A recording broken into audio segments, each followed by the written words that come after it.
For cameras, film, and developing, your one-stop camera shop is Nobody Beats the Wiz. 7:23, everybody. It looks like it's going to be clearing up today. Welcome back to Good Day New York. Time now for Felipe. Thank you very much, Larry. I read a novel last year that had me absolutely stunned. And I'm so proud of this young man. For those of you who have never ventured to the streets of the South Bronx, there is one new novel that can take you there.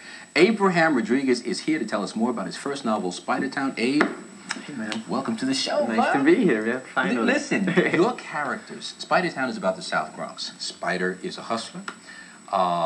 You have Crystalina, the character, and there's one guy who's brilliant, the major character, who's dealing and wants to go to school. Yeah. How did you work out? I mean, are these real characters? To my mind, they are. I've known a lot of kids who do this kind of stuff, who get into it almost like a sort of a corporate funding thing, you know, because this business happens to be almost like a corporation. Yes. In the South Bronx. It's one of the few corporations that actually invests a lot of money in giving kids incentive to do this kind of criminal activity. And you make so much money.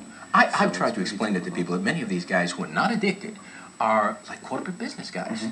They have their runners, they have a marketing strategy, they do personnel checks, they have a network going on. The thing that got me the most was knowing kids who were involved in this, who are considered stupid, who don't go to school, who don't seem very dysfunctional, but who are very intelligent and who can really manage amazing amounts of details and stuff, just like a corporate person might have to.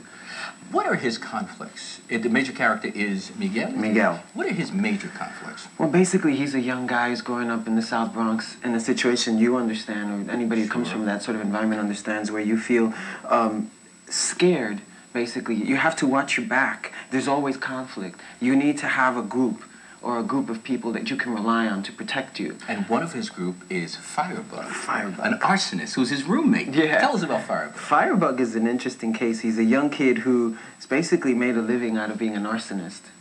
Okay, he started small, but he's developed into a pretty skillful arsonist, and he's in demand. He's burning a lot of buildings when the book starts. And when I read the book, as I'm through half of it, I see Miguel watching Firebug's work. They actually sit down and watch like a piece of art. Like a weenie roast. It's interesting the way he burned that building. Yeah. It's amazing. Yeah, that was a 10. Yeah. Now he meets Crystalina, who puts his contradictions right up to his face, like a mirror. And he begins to want to get out of the business. Yeah. How does that work out? Well, I think he always felt that the business might have been a temporary thing, but when he meets her, I think he has to really confront it. And confront the fact also that he trusts this person he works for named Spider.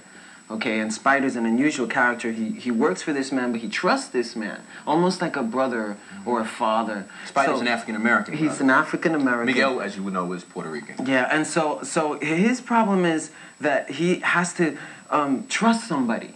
And he trusts Spider, but around the time he meets Crystalina, he's starting to see that you can't really trust Spider. You know, because he's in the business. Right. The business takes care of itself. Abe Rodriguez, who's now working on his second novel. God bless you, the best. Tell your family I said hello. Thank you. And I am very proud. Thank as you. are most of us. All right, thank you very much. Okay, Larry. two of you, thank you very much.